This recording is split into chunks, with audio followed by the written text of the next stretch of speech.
Amis auditeurs de Radio M, nous avons le plaisir de vous accueillir dans l'invité du direct avec donc pour cette l'une des dernières émissions de l'année, Hassan Khlifati, président directeur général de Alliance et vice-président de l'UEAR. Hassan Khlifati, bonjour.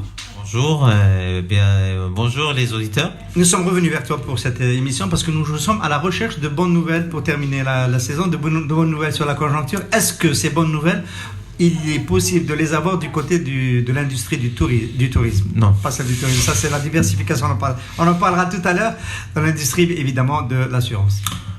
Enfin, je veux pas être un oiseau de mauvais augure, mais comme vous le savez, le secteur des assurances, c'est un secteur qui donne un petit peu la tendance de l'économie nationale. Et au-delà de ce qui se passe sur le plan peut-être politique et sociétal, le secteur la crise économique est là, et le secteur des assurances, il en pâtit un peu. Beaucoup d'ailleurs. Si on regarde en termes de chiffres, aujourd'hui, nous sommes sur une dynamique même de croissance, mais elle est de croissance molle, parce que si je veux regarder les chiffres, par exemple, le premier trimestre 2019, la croissance, elle a été de un petit peu plus de 4%. Versus 2019, la même période, on était à 8%. Même les 8% de l'année 2018 versus 2018, même les 8% du premier trimestre 2018, nous n'avons pas pu les tenir à la fin de l'année, puisqu'on a terminé l'année avec une croissance globale du marché de 2%. Mais à l'intérieur des 2%, il y avait une reculade de marché des assurances de personnes de plus de 10,60%. Dans ce chiffre-là, il y a aussi l'assurance des personnes. Bien sûr, parce que nous on parle marché, mais après on décortique. Et donc si on devait faire une projection sur la base, si on devait mathématiquement faire une projection sur la base du 4% du premier trimestre 2019, on finirait, toutes choses étant égales par ailleurs, avec 1% de croissance. Ou un peu moins. Parce que cette année encore, les choses sont aggravées par rapport à 2018. Pourquoi? Parce que 2018, n'oubliez pas qu'il y avait plusieurs facteurs qui ont quand même permis au marché de repartir même à une croissance même relative. Il y avait la dynamique de montage des véhicules. On a quand même fait sortir un peu plus ou un peu moins de 200 000 véhicules cette année-là. Cette année, le 2019, avec le plafonnement de l'enveloppe pour les kits, nous ne dépasserons pas les 100 000 en moyenne. Donc déjà, on a 50% de ce parc qui ne sera pas là. L'année 2018, on était sur la dynamique de financement non conventionnel et le lancement de projets de construction, des projets, c'est-à-dire de la dépense publique. Donc cela, c'est un facteur qui ramène un chiffre d'affaires au marché des assurances à travers les assurances de chantier, l'IRD, l'engineering et tout ça. Cette année, on l'a plus. On l'aura beaucoup moins. Donc en plus de tous, c'est-à-dire tout le ralentissement économique qu'on ressent dans le pays depuis quelques mois à cause soit de la crise économique qui s'est accentuée, ou bien de tout ce qui se passe dans le pays à travers les mouvements sociaux et tout ça, les mouvements dans la société plutôt, c'est pas des mouvements sociaux. Donc cela fait en sorte que 2019 sera encore un peu plus corsé pour les assureurs, et un autre facteur encore aggravant, c'est la facture créance qui est en train d'exploser, mais d'une manière inimaginable. Auprès de quels clients? Auprès de toute la clientèle corporate, parce que soit qu'ils n'ont pas été payés, soit qu'ils ont diminué la voilure de leur croissance. Mais le mode contractuel pour les assureurs, c'est de différer les encaissements? Parce que je me rappelle toujours de ce fameux contentieux avec le groupe de Tahkout qui avait tourné autour de 500 millions de dinars d'impayés, et il me semblait que c'était une pratique contractuelle et commerciale qui allait être abandonnée. Écoutez, aujourd'hui, pour le malheur de notre pays, nous faisons toujours en sorte d'adopter des règles de fonctionnement anti-économiques et anti-pratiques mondiales. Le sacro-saint principe mondial dans les assurances, no pay, no cover. Vous ne payez pas, vous n'êtes pas couvert. En Algérie, nous avons d'abord, je pense que avec un fonctionnement administration publique, avec un fonctionnement secteur public pur et dur, nous avons ouvert la brèche de pouvoir accorder des crédits à l'assurance, ce qui a créé des contentieux pendant des années. Hassan Khelifati, vous êtes en train de dire que ce sont vos collègues de l'UAR qui ont commencé ces pratiques, c'est vos collègues du secteur non, c'est la public. c'est la loi, c'est un texte de loi qui a été ouvert, une brèche qui a été ouverte par le texte de loi. D'accord. C'est pas mes collègues ils appliquent. Si demain la loi dit plus de crédit, d'ailleurs c'est l'une des batailles que je mène avec d'autres collègues au sein de l'UAR pour faire changer ça au niveau même légal. J'essaie, bien sûr qu'il y a de la résistance de la part de certains collègues. On me dit oui, Air Algérie, j'ai dit Air Algérie, quand elle va acheter un avion, elle fait un montage financier. Quand elle va acheter des assurances, elle doit faire un montage financier et payer ses assurances. Donc ça, c'est un problème qui, aujourd'hui, ce qui se passe, c'est que le facteur de donner, le fait de donner des assurances à crédit est devenu un facteur de concurrence. À qui mieux. Et beaucoup de chefs d'entreprise, ils ont compris ça, ils laissent des ardoises dans des compagnies parce qu'ils les font jouer l'un contre l'autre pour avoir du chiffre d'affaires. Ils laissent après, ils vous envoient vers la justice qui prend du temps, vous allez jamais vous en sortir, donc vous devez provisionner. Lui, il a pris ses couvertures. Donc, nous, on a demandé qu'on revient aux règles mondiales et universelles. No cover, no pay, no cover. Donc, vous n'êtes pas couvert tant que vous n'avez pas payé. Mais le problème, c'est que même au niveau de notre justice, même si vous prouvez que vous n'avez pas été payé, et s'il y a un sinistre, ils vous obligeront à le payer. Ils dissocient le paiement du contrat. Et ça, c'est des vraies problématiques qu'on a. Par exemple, aujourd'hui, je vais vous donner un exemple. Il y a la presse qui en a parlé. Moi, c'est pas un chiffre officiel que je voulais vous annoncer parce que c'est pas un chiffre que je peux confirmer. Mais c'est un chiffre qui est là qu'il faut regarder avec beaucoup de. Aujourd'hui, il y a certaines entreprises en difficulté dont les chefs d'entreprise sont devant la justice. On dit qu'ils ont laissé 15 500 milliards de centimes d'endettement chez les assureurs.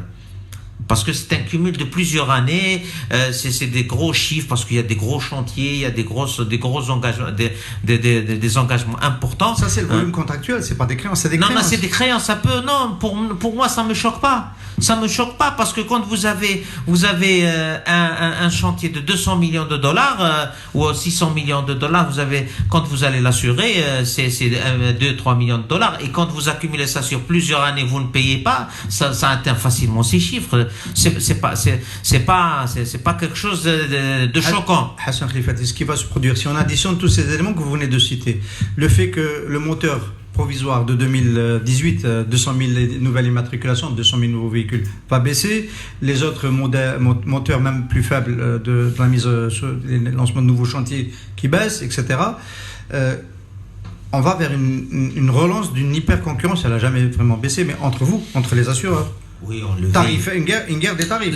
La guerre tarifaire n'a jamais cessé. D'ailleurs, elle a toujours elle s'accentue d'année en année et le régulateur n'intervient toujours pas pour mettre un terme.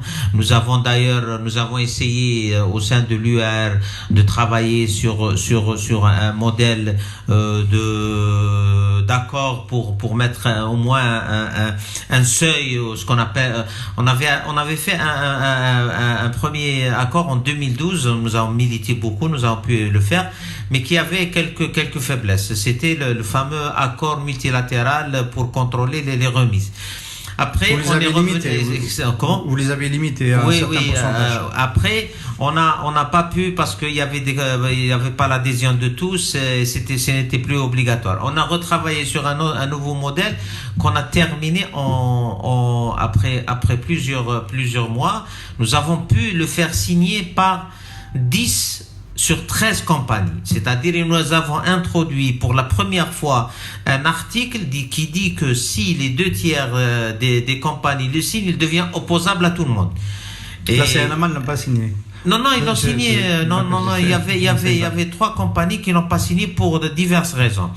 Mais bon, ils ont dit, d'ailleurs, l'une des 3, elle a dit aujourd'hui, parce qu'il y a un nouveau manager, elle a dit, voilà, je rejoins et on a fait signer. On l'a envoyé au ministère pour accord à la commission supérieure depuis août 2017. Nous sommes en août 2019, il revient pas. Alors que cet accord, s'il est appliqué, il peut faire gagner entre 5 et 10% au marché de croissance annuel. Alors, le marché de croissance en termes de chiffres. De chiffre d'affaires. Oui, 10 à 12%. C'est 15 milliards de dinars annuels. Alors, et il devrait vous permettre d'améliorer le taux de remboursement parce que l'autre danger systémique qui guette le secteur, c'est ce fameux stock de dossiers non traités. Oui. Et ce stock il continue de monter. Parce que bien sûr qu'il continue de monter. Parce que quand vous avez pas, vous n'encaissez pas assez de primes. Donc la conséquence, c'est que vous allez allonger vos délais de remboursement. Vous pouvez jamais rembourser parce que un autre effet de ciseau qui arrive de l'autre côté, c'est l'inflation, c'est la baisse de la valeur du dinar qui fait en sorte que vos primes baissent et vos stocks sinistres augmentent. À cause de la pièce détachée notamment. Bien sûr, la pièce détachée, la main d'œuvre et tout ça. Donc ça fait qu'aujourd'hui nous sommes en train d'aller de plus en plus d'une fragilisation du secteur. Pour ça, on a toujours demandé que, bien sûr, que nous essayons d'abord de militer au sein de l'UR avec les autorités de régulation, mais aujourd'hui, on n'arrive pas à réformer le secteur. Il y avait notamment cette proposition d'un ratio provision indemnité, c'est-à-dire que celui il faut que la provision pour payer, pour rembourser, soit à une hauteur donnée. Et si quelqu'un baisse ses tarifs, de toute façon, il est poursuivi par le régulateur à cause du ratio qui n'est pas là. Oui, c'est ça, c'est les règles. Mais n'oubliez pas que je rappelle toujours ça, mais malheureusement, ça n'a pas été suivi d'effet. Le ministre des Finances en 2016, il avait dénoncé le dumping et le sous-provisionnement. C'est une voie officielle, donc je pense qu'il avait les informations. Parce que si vous n'avez pas assez de primes, non seulement vous ne payez pas vos sinistres, mais aussi vous sous-provisionnez vos sinistres qui ne sont pas encore payés. Et ça fragilise l'entreprise de plus en plus sur plusieurs exercices. Un jour, si ça crache, vous n'avez pas trouvé assez d'argent pour faire face à vos sinistres. Et ça, la responsabilité de la régulation, elle est entièrement engagée avec le marché. Hassan Khlifati, premier vice-président de l'UAR, vous n'avez plus d'interlocuteur en ce moment. On peut le dire, le régulateur n'est plus là. M. Mohamed Loukal, ministre des Finances, a déjà beaucoup de mal à mettre en place sa loi de finances pour 2020, son sort personnel étant pointillé, y compris son sort par rapport à l'appareil judiciaire. On ne peut pas espérer un mouvement, une réforme, quelque chose de sérieux en 2019. Pour être honnête avec vous, bien sûr, on n'a pas encore vu le ministre. Je pense même le CNA ne s'est pas réuni, dont je suis membre permanent depuis presque 2 ans. On ne s'est pas réuni parce qu'il est présidé par le ministre. Même le prédécesseur ne l'a pas réuni. Mais aujourd'hui, depuis 4-5 ans, nous sommes à 0 réforme de ce secteur. Même les prédécesseurs, nous les avons tous. On peut citer le nom du ministre qui a dit qu'il y avait un problème systémique, c'était Baba Ami, mais qui n'a pas engagé derrière une initiative. Bon, il a engagé quelque chose, mais qui a été vidé de son sens à travers. On a demandé, au lieu de créer une task force pour auditer et faire vérifier, on a demandé aux entreprises de s'auto-auditer. Donc, bien sûr, ça n'a pas donné le résultat escompté. Aujourd'hui, le problème du ministère, c'est que nous sommes comme dans, je sais et j'en ai discuté avec les derniers ministres plusieurs fois, c'est que aujourd'hui le ministre des Finances, il a tellement de charges par rapport à ces dernières années, par rapport au bouclage du budget, pour trouver des solutions au budget, que le secteur des assurances devient vraiment sous-secondaire, même pas secondaire. Donc je pense que ce n'est pas une priorité pour aujourd'hui les autorités de régulation. Alors on a tracé un tableau de la situation du secteur, donc globalement, et du marché. Est-ce que Allianz Assurance tire un peu son épingle du jeu dans ce tableau? Enfin oui, je dirais qu'elle tire relativement son épingle du jeu, parce qu'on essaye de maintenir un petit peu, de contrôler nos charges pour qu'ils dérapent pas, qu'on essaye de maintenir aussi notre chiffre d'affaires, mais un peu plus de qualité. Nous essayons de travailler vraiment. Nous ne voulons pas avoir la meilleure croissance du marché, mais à n'importe quel prix. Nous essayons aussi de travailler sur nos process, sur nos procédures et surtout sur nos solutions techniques et informatiques, et aussi quelques innovations du marché, mais ça nous fait tenir pendant encore un peu de temps, mais nous espérons. Mais quand vous avez des pratiques dans le marché, quand vous avez des pratiques de dumping, ou vous avez des pratiques aussi de vente à crédit qui fragilise et qui vous fait gonfler les créances, soit vous cédez et vous fragilisez par ailleurs, soit vous ne cédez pas et vous allez vous fragiliser parce que vous ne faites pas de croissance. Donc, pour trouver l'équilibre en tout ça, c'est beaucoup de travail. Bon, nous avons des équipes jeunes qui essaient de se battre avec les moyens du bord, mais c'est pas facile. Est-ce que je dois comprendre de cela, Hassan Khlifati, que vous avez plus votre chiffre que vous brandissiez avec beaucoup de fierté l'année dernière, de société qui a les dossiers en retard le plus bas, le niveau de dossier en retard? Non, sur ça, comme je vous ai dit, on travaille beaucoup sur les process et les procédures, et nous maintenons cette cadence.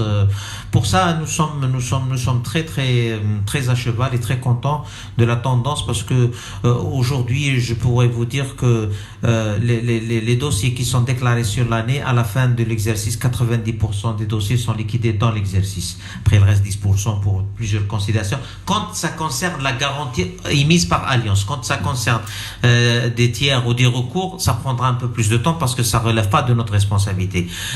Aujourd'hui, nous restons, je pense, leaders en termes de plus petits stocks sinistres en cours. Par contre, nous avons aussi maintenu un taux de croissance. Aujourd'hui, 2017-2018, nous avons franchi pour la première fois la barre des 5 milliards de dinars. Parce qu'on peut aller 6 milliards si on veut, on peut aller 7 milliards, mais en vendant plus, mais avec moins de recettes, et ça nous intéresse pas. Ça nous intéresse pas parce que nous allons augmenter nos risques et nous allons fragiliser encore plus nos équilibres financiers. J'ai envie de dire que s'il y avait un véritable marché boursier, une véritable cotation et des variations boursières comme sur un vrai marché, d'augmenter votre chiffre d'affaires beaucoup plus en faisant ce que vous venez de citer aurait peut-être augmenter la valeur de votre action. Mais même ça, il n'y a pas d'incitation de ce côté-là. Oui, non, il n'y a pas d'incitation.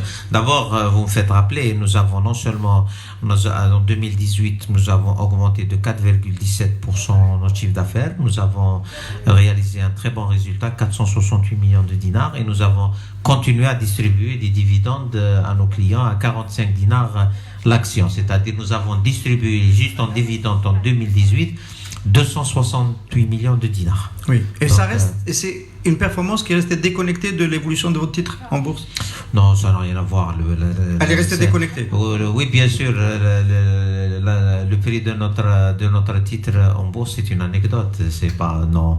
On y croit, enfin, on le suit plus parce que ça n'a aucune. On n'est pas encore dans un fonctionnement normal. Bien sûr, on a essayé, on s'est battu. Bon, la seule chose, c'est qu'aujourd'hui, nous avons un dispositif avec quelques actionnaires qui croient que nous rachetons, enfin, ce dispositif rachète tout ce qui tombe. Il y a de la demande par ailleurs de clients qui ce dispositif, il vient juste pour pallier en cas où il n'y a pas d'acheteur. Mais on ne trouve plus le titre Allianz Assurance en vente. Dès qu'il y a un titre, il est racheté par des clients qu'on ne connaît pas. Ça veut dire qu'il a repris la cote. Les gens ont repris confiance en nous. Très important. Alors, pour 2019, pour 2019, je termine sur les chiffres 2019. Jusqu'à la fin du premier semestre 2018-2019, nous sommes sur une dynamique de plus de 4% de croissance. Donc un peu au-dessus du marché. Oui. Le marché, il a fait 4% en premier trimestre, mais je ne crois pas. Sûr de renouveler ça au deuxième trimestre. Non, je ne crois pas. On va quand même, avant de quitter le secteur au sens professionnel du terme, dire un mot sur la contre-performance de l'assurance vie. C'était un nouveau métier qui devait s'autonomiser et se développer, et il ne décolle toujours pas. Vous avez fait le bon pari en ne partant pas sur ce métier. Vous savez, je l'ai dit en 2011, quand ils ont commencé à parler de la séparation, d'augmentation de capital, j'ai dit on met la charrue avant les bœufs. D'abord, pour avoir un marché d'assurance vie, il faut avoir un marché financier dynamique. Ça, c'est intimement lié. Après, en 2018, il y a eu moins de visas, donc il était tiré par le visa, l'octroi de visa, l'assurance voyage. Donc on a eu presque moins 11% à la fin de l'année. Donc et ça va rester comme ça. Il sera connecté directement à l'octroi des visas, alors que, c'est-à-dire, si on fait semblant d'avoir, un premier ministre, il connaît, enfin, je sais pas, il a pris la décision de multiplier le capital des compagnies par 7. Pourquoi? Parce que c'est un fait de prince. Il a décidé, il a failli mettre des entreprises à genoux. Il a décidé d'augmenter, quand je l'ai dit en 2011, 2010, on me l'a reproché. J'ai dit, avec un capital de 200 millions de dinars, nous n'arrivons pas à avoir des entreprises viables dans les assurances de personnes. Vous l'augmentez à 1 milliard. C'est-à-dire, parce que lui, il a la signature, il le fait. Non, si on prend une décision politique, on doit la prendre pour dire voilà les engagements qu'aura l'État derrière. C'est de libérer le marché financier, de le construire. Parce qu'un marché financier, c'est lui qui tire les assurances de personnes et vice-versa. Mais bon, après, on prend des décisions politiques. Après, bon, il y a l'État, parce qu'il y a l'argent de l'État, du Trésor. On met 1 milliard de dinars dans chaque compagnie vie, mais qui survive, hein, qui vivote, qui ne crée pas un vrai marché donc voilà. Maintenant, on verra bien.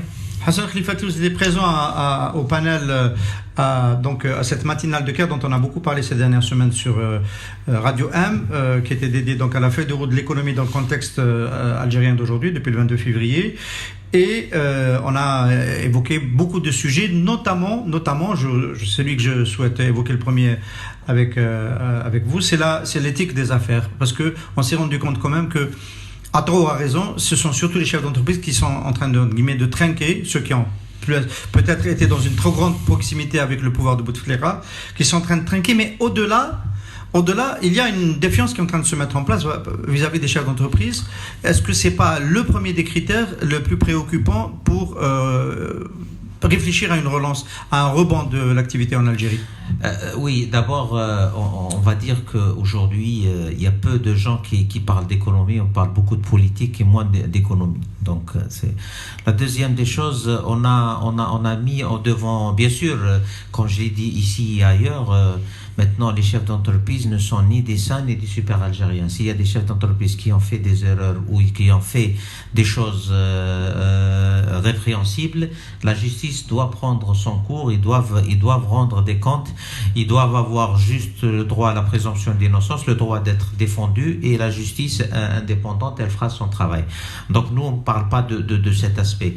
Mais je dis qu'aujourd'hui, l'éthique des affaires doit revenir, mais dans une construction globale d'un pays. Il ne faut pas qu'on isole les chefs d'entreprise et qu'ils deviennent un bouc émissaire d'un tout, de la gestion d'un pays. C'est un peu le risque en ce moment. Aujourd'hui, comme je l'ai dit à cette rencontre, j'ai dit aujourd'hui, l'économie nationale, nous sommes comme dans un avion, nous sommes en plein ciel, mais les moteurs, ils sont en train de s'éteindre l'un après l'autre. Le moteur de la consommation est en train de s'éteindre, le moteur de l'investissement est en train de s'éteindre, le moteur du financement est en train de s'éteindre parce que il y a une terreur au niveau des banques pour s'approcher des investisseurs privés. Donc il y a une terreur globale. Moi, je dis qu'à un certain moment, on va avoir tous les moteurs qui vont s'éteindre et on va planer à un certain moment. Après, on va cracher. Et est-ce que c'est notre objectif? On va cracher parce qu'il y aura du lourd dans l'avion aussi. Comment? On va cracher parce qu'il y aura des poids lourds dans l'avion aussi. Voilà, donc je pense qu'il y aura un excédent de bagages. Il est nécessaire qu'aujourd'hui, qu'on rassure tout le monde. Moi, j'en ai parlé avec quelques responsables, j'ai dit, faites une communication, rassurez les banquiers, rassurez les administrations, rassurez les chefs d'entreprise. Bon, aujourd'hui, un banquier, je suis désolé, s'il y a des banquiers qui n'ont pas, pour une raison ou une autre, qui doivent être sanctionnés, des chefs d'entreprise que la justice prend ses responsabilités. Mais aujourd'hui, les banquiers qui sont toujours en poste, parce que le crédit, c'est pas un crime. Avoir un terrain industriel, s'il a été obtenu dans le cadre et s'il y a eu un investissement, ça doit aussi être encouragé parce qu'aujourd'hui, le secteur privé, je reviens à dire, le secteur privé, c'est le premier employeur avant même la fonction publique. C'est le premier créateur de richesse, c'est le premier, c'est-à-dire c'est le premier qui est pourvoyeur d'emploi. Donc aujourd'hui, on ne peut pas croire qu'avec le secteur public, on va gérer le pays. C'est pas possible. Maintenant, bien sûr qu'il faut de l'éthique, il faut les règles. Il faut que les gens reviennent aux règles et il faut qu'on ait des croissances aussi raisonnables comme ça se fait. On ne peut pas devenir quelqu'un qui gère 10 milliards de dollars au bout de 10 ans. C'est pas normal. Sauf si on a été créateur de Facebook ou d'Amazon, mais ça obéit à d'autres règles mais qui sont leurs et qui sont transparentes parce qu'on a créé quelque chose. Mais aujourd'hui, certains chefs d'entreprise, du jour au lendemain, ils deviennent anormalement gros. Donc, pour nous, l'État, c'est notre État, on doit le préserver. L'État doit remettre en place les outils et les structures pour rassurer la sphère économique et aussi que la justice prenne son chemin en toute indépendance et qu'elle fait ce qu'elle a à faire quand ceux à qui il y a des reproches prouvés et qui ont fait du mal pour ce pays. Il faut pas mais que les chefs d'entreprise aussi reviennent à l'éthique et reviennent à ce qu'ils doivent être dans la dynamique de la reconstruction de ce pays et d'être des éléments positifs pour l'avenir de ce pays. Moi, je suis un peu... là, je suis ce que vous dites. J'ai discuté avec Mohamed Baïri, qui était vice-président du FCE, il y a 2 ans. Enfin, depuis, on ne s'est plus beaucoup parlé parce qu'il s'est fâché contre nous à cause d'un papier de Ammar Ingrashin qui disait qu'il risquait d'aller en prison. Il y a plus d'1 année, on n'était pas encore dans le 22 février. Il nous a menacé de nous emmener en justice. Et à un moment donné, il nous a laissé entendre que c'était très difficile de faire normalement des affaires avec ce pouvoir politique. Il fallait soit être avec, et à ce moment-là, on peut créer de la valeur, soit on n'est pas avec et à ce moment-là on disparaît. Est-ce que c'est si vrai que ça? On disparaît, non. Quand on a des valeurs, on pourra les défendre. Peut-être on grossira pas aussi vite que certains. Mais on pourra garder ces valeurs. Nous on a souffert de ce pouvoir, enfin des fonctionnements de ce pouvoir, d'une manière ou d'une autre, mais nous avons accepté de continuer à exister, mais à progresser doucement, mais sûrement, de ne pas enfreindre les règles, d'être le plus éthique possible, parce que après, bien sûr, la bourse vous oblige aussi un peu à ça. Oui, en plus nous avons été en bourse, mais au-delà de la bourse, c'est des choix aussi, c'est des choix de management, c'est des choix de construction de son business. On peut avoir d'autres business qui ne sont pas dans la bourse, mais qui sont gérés de la même manière dans les règles, de respecter, de ne pas avoir de l'informel, voilà. On va dire quand même, vous êtes un personnage public qui n'est pas avare de ses opinions sur la situation du pays, un patriote aussi. Objectivement, quand on est chef d'entreprise, on a plutôt intérêt à ce que le mouvement populaire s'arrête, ou est-ce qu'on a, pour que les affaires reprennent, ou est-ce qu'on a plutôt intérêt à ce que les solutions que propose le mouvement populaire se réalisent, même si elles prennent plus de temps et nous maintiennent dans un entre-deux pendant plus longtemps? Vous savez, je vous parle en tant qu'Algérien, pas en tant que chef d'entreprise. Bien sûr que nous avons toujours été pour une Algérie meilleure, une Algérie plus moderne, disons. Après, bien sûr, nous avons toujours souhaité, toutes mes déclarations ces derniers mois, j'avais dit que les politiques ils doivent trouver des solutions très rapidement pour qu'on ait de la perspective, parce que les chefs d'entreprise aujourd'hui, comme je vous ai dit, les moteurs de la croissance, ils sont en train de s'éteindre et ça sera difficile de les rallumer à court terme. Hassan Khlifati, dès qu'on dit très rapidement, on utilise les mêmes éléments de langage que Ahmed Gaïd Salah. Non, je ne me permets pas sur le plan politique. Moi, je reste sur le plan économique parce que je dis que très rapidement. Après, j'ai toujours dit, c'est les politiques qui doivent discuter entre eux, dialoguer pour trouver des solutions, pour sortir de cette situation, pour qu'on ait de la perspective. Après, quand on sait où est-ce qu'on va, ça prendra 6 mois ou 12 mois ou 18 mois, on sait que les choses et que l'économie reprend son chemin et la politique reprend son chemin. C'est ça aujourd'hui, c'est ce manque de perspective. On ne sait pas est-ce que les élections auront lieu dans 3 mois ou dans 6 mois ou dans 10 jours. On ne sait pas. Donc c'est pour ça nous on dit très rapidement, c'est le plus tôt possible qu'on ait cette perspective. Après c'est aux politiques et aux décideurs de ce pays de se mettre d'accord. Aux politiques seulement? Parce que on ne peut pas ne pas s'empêcher de penser au modèle tunisien. L'UTK a joué un rôle dans la transition à côté de l'UGTT, etc. Quand il y a un blocage du type de celui qui est en train de se mettre en place en Algérie, en règle générale, les entrepreneurs, les capitaines d'industrie peuvent jouer un rôle s'ils ne sont pas complètement mouillés avec le régime qui vient de s'effondrer. Or, on constate que ce n'est pas le cas en ce moment. Les chefs d'entreprise sont exclus. Est-ce qu'il n'y a pas, par exemple, des mesures d'apaisement pour l'économie? On parle des mesures d'apaisement que nous, société civile, nous connaissons, qui sont politiques, qu'on exige avant le dialogue, mais les chefs d'entreprise n'ont pas évoqué des mesures d'apaisement pour l'économie. D'abord, si vous avez remarqué, c'est les chefs d'entreprise et la représentation syndicale des travailleurs les plus en vue, et ils étaient tellement compromis avec l'ancien système qu'ils n'osent pas sortir la tête pour se faire remarquer.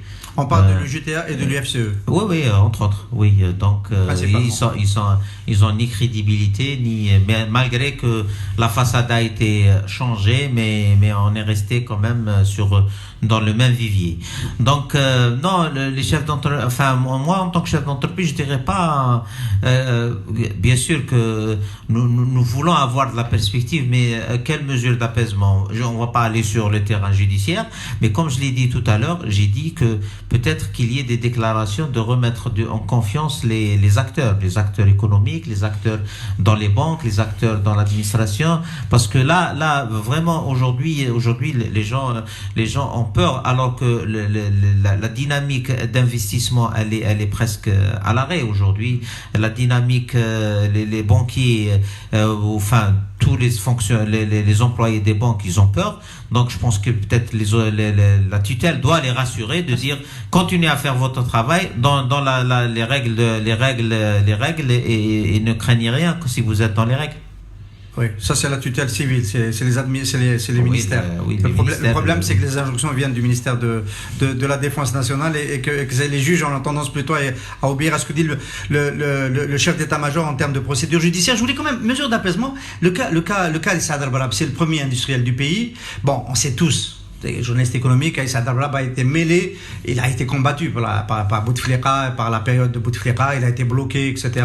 Et on l'a mis dans le lot de ceux qui étaient dans la SABA pour une affaire de conflit douanier qui peut se régler autrement que par l'embastillement de premier chef d'industrie. Je ne veux pas revenir sur comment est né l'empire de Sévital, à ses origines, etc.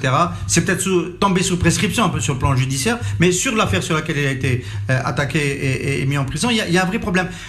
J'ai pas suffisamment entendu de chefs d'entreprise dire que c'était pas juste. Il y a Slimane Mani qui a fait une interpellation, il y a M. Turki qui, sur ce plateau-là, a dit que c'était une injustice. Est-ce qu'une des mesures d'apaisement, ce serait pas de dire, quand même faisant la part entre les chefs d'entreprise qui ont émargé au bouteflikisme et puis ceux qui sont poursuivis, ça ressemble à du règlement de compte. Hassan, moi je rappelle ce que j'ai dit. J'ai dit à un certain moment, même je pense, je l'ai dit chez vous ici d'abord, j'ai dit il faut faut avoir trois principes importants. C'est la présomption d'innocence, c'est le droit à se défendre et que la justice soit indépendante. Ça, c'est valable pour Ali Haddad et pour Issa Al-Blab. Oui, on est dans une considération tout à fait générale. Oui, je suis d'accord avec toi, mais je vais vous le dire d'une autre manière. Quand j'étais dans une affaire judiciaire célèbre dont tu as rappelé, beaucoup de chefs d'entreprise on m'a dit oui, vous êtes en justice, on préfère pas ne pas nous exprimer, laissons la justice faire. Je préfère adopter la même position. Très bien. Alors, on avance vers la fin de cette émission. Alors, est-ce qu'il y a des secteurs qui peuvent sortir la tête de l'eau avant d'autres si, on a bien compris que le temps économique, le temps du retour de la confiance sera relativement long. Alliance s'est diversifiée. Est-ce qu'on peut, est en train de se diversifier en tant que groupe, est-ce qu'on peut aujourd'hui considérer que la sinistrose qui est peut-être en train de s'installer peut épargner certains secteurs et lesquels ? Enfin oui, aujourd'hui, je pense que sur le plan global, les Algériens ont baissé leur consommation. On le sent parce qu'il y a beaucoup de baisse de comment ? Ils consomment beaucoup d'informations. Peut-être qu'il faut c'est le moment d'investir dans les médias. Peut-être, oui, ça c'est l'information. Elle devient un secteur intéressant. Mais sur le plan, le tourisme reste aussi intéressant aujourd'hui parce qu'il y a beaucoup de facteurs. Moins de visas, l'euro, la devise étrangère qui devient chère, les billets qui deviennent chers et l'inflation font que les Algériens peut-être préfèrent rester chez eux quand ils trouvent des endroits où une offre assez valable pour eux ou au standard au moins tunisien qui leur permet de passer quelques jours de repos. Aujourd'hui, le secteur du tourisme c'est un secteur qui va avoir une bonne dynamique à condition, ça revient toujours à la même chose, à condition d'éloigner l'administration de la gestion de ce secteur. Il faut l'éloigner, il faut trouver les moyens de remettre la gestion de ces secteurs, de tous les secteurs entre des professionnels avec bien sûr que l'État joue son rôle de régulateur mais ne joue pas un rôle qui se mêle de tout et qui devient même des fois concurrent quand l'État gère des hôtels publics, il devient concurrent. C'est pas normal que l'État devienne concurrent de ses propres citoyens. L'État doit être régulateur, doit être stratège, doit avoir des agents spécialisés, mais ne doit dire moi je n'investis, je vends ou je sais pas comment elle fait, mais je ne vais pas gérer un hôtel ou gérer une cafétéria ou gérer un hammam, c'est pas son rôle. Mais l'État doit mettre des agents spécialisés avec le matériel, les compétences nécessaires, et c'est ces agences quand un investisseur, l'État si elle concède, je prends un exemple comme ça à la louche, l'État concède tout le littoral à une agence nationale de gestion des littoraux, mais cette agence elle doit être dotée d'ingénieurs, de ceux qui font l'aménagement, des architectes et des financiers. Quand quelqu'un ramène un projet, ils se mettent en face, ils vont voir tout de suite si c'est un vrai investisseur, c'est un rigolo. Si c'est un rigolo, c'est pas quelqu'un qui va prendre une 3D à un chien Wali et sort avec une décision. Parce que le Wali, même s'il est de bonne foi, il lui donne une décision il bloque un terrain pendant des années parce qu'il n'a pas les moyens, il va essayer de reconstruire son projet après parce qu'il a eu un accès au Wali. C'est ce modèle qu'il faut changer, je pense. C'est-à-dire que l'État remette la gestion du foncier, par exemple, que ce soit agricole, que ce soit industriel, que ce soit thermal, que ce soit saharien, que ce soit forestier, que ce soit baleinière, à des vraies agences avec des vrais pouvoirs, mais c'est avec des vrais moyens. Quand un investisseur vient à un national étranger, tout de suite ils savent s'il est capable ou pas. S'il est capable, ils l'aident, ils doivent lui exiger c'est pas Wali d'aller donner un terrain après de courir après les gens, est-ce que vous êtes capable de réaliser vos projets. C'est ça mais dans le contexte actuel, on dira quand même que c'est un secteur qui va avoir du potentiel. Oui, le secteur touristique, il va faire beaucoup. D'ailleurs, on investit sur un projet d'aquapark à l'ouest du pays. Je pense que l'année prochaine, il sera opérationnel avec un investisseur qui est déjà sur le terrain. Et nous avons investi aussi un secteur agroalimentaire pour faire la première usine de pizza réfrigérée en Algérie. Elle est au démarrage de ses premiers pas. Donc le calcul, c'est que la consommation globale des Algériens peut baisser, mais pas la consommation de produits alimentaires. Enfin, sauf si par- sur les produits de grosse concurrence comme les pâtes et tout ça, je pense que là il y a une grosse bataille entre il y a une surcapacité dans les jus, et c'est ça, par exemple, la régulation devait être là au niveau que ce soit bancaire ou au niveau État, c'est-à-dire l'État, peut-être l'APSI ou l'ONDI, ils auraient été des lanceurs d'alerte s'ils avaient eu les moyens de dire non, ce secteur il est sur, c'est-à-dire ses capacités, il faut les orienter ailleurs et créer de la valeur. Mais quand aujourd'hui on apprend qu'il y a 400 ou 500 minoteries, est-ce que c'est normal? Ça, c'est une vieille erreur. Non. Aujourd'hui, on parle de 300 minoteries entre 2016 et 2019. C'est pas un vieux projet, non. C'était l'époque de Bouchouareb et après. Non, on parle de 300 nouvelles agréments en 2016 et 2019. On va finir par penser comme Farhat et Ali que des projets comme ça ont été octroyés uniquement pour déclencher l'importation d'équipements et la machine à aspirer de... En fait, on se fait son beurre dans l'importation et dans l'installation. Ce sont de faux investissements parce que quand il y a déjà des capacités excédentaires. Oui, c'est ça. C'est pour ça, peut-être, il faut que l'État se dote ou même l'État se dote à travers la représentation nationale de structures qui comme le CNES, qui à l'époque, ou d'autres qui alertent et qui orientent les choix économiques du pays, de dire attention, ce secteur, il peut plus être, parce que c'est des ressources qu'on enlève d'ailleurs et qu'on met là, qu'on aurait pu orienter sur d'autres secteurs qui auraient créé d'autres richesses et d'autres emplois. Hassan Khelifati, toujours un brin d'optimisme quand même dans chercher de bonnes nouvelles. Il n'y en a peut-être pas beaucoup, mais de rebond, vous y croyez Oui, beaucoup. Non, je pense que nous sommes un pays qui a beaucoup de ressorts, qui a beaucoup de potentiel. Il ne faut pas que les moteurs continuent de s'éteindre.